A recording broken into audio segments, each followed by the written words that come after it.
কবি সুকান্ত ভট্টাচার্যের প্রিয়তমাশু।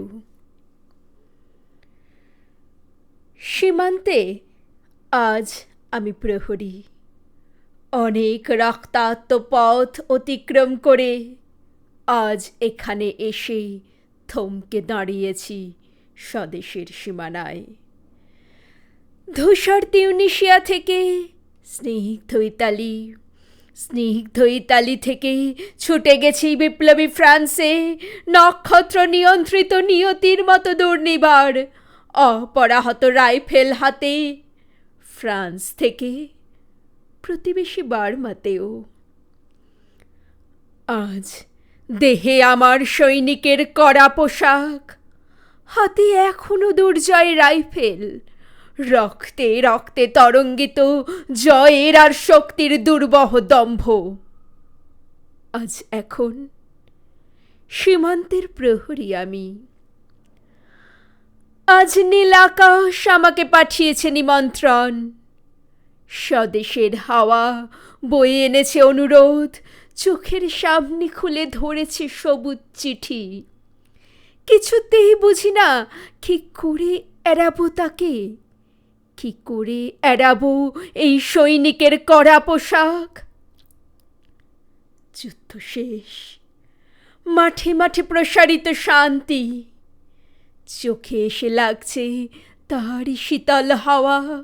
প্রতি মুহূর্তে শ্লথ হয়ে আসে হাতের রাইফেল, গা থেকে খসে পড়তে চায় এই কড়া পোশাক। রাত্রে চাঁদ ওঠে, আমার চোখে ঘুম নেই।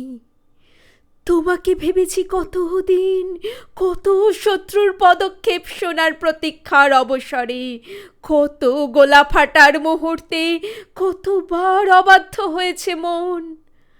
যুদ্ধ জয়ের ফাঁকে ফাঁকে কতবার হৃদয়ে জ্বলেছে অনুশোচনার অঙ্গারে।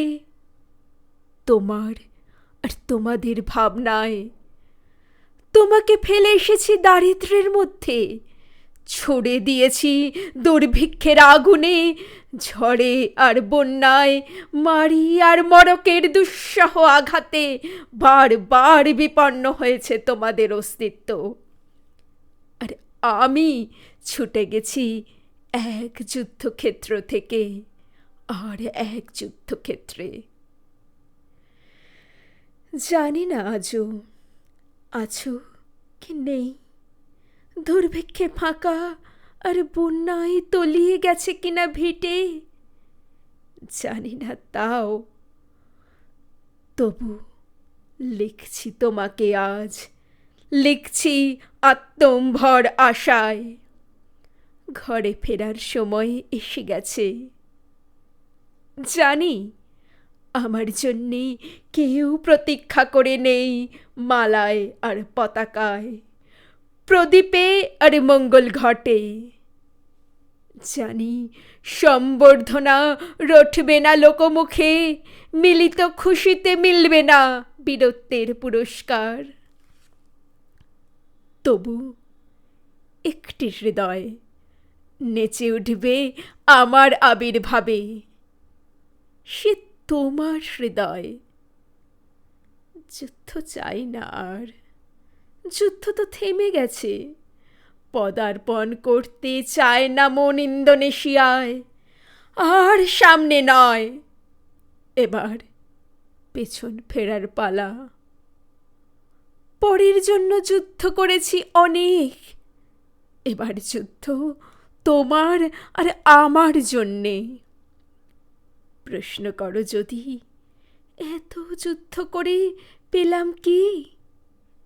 উত্তর তার, তিউনিসিয়ায় পেয়েছি জয়, ইতালিতে জনগণের বন্ধুত্ব, ফ্রান্সে পেয়েছি মুক্তির মন্ত্র, আর নিষ্কণ্টক বার্মায় পেলাম ঘরে ফেরার তাগাদা।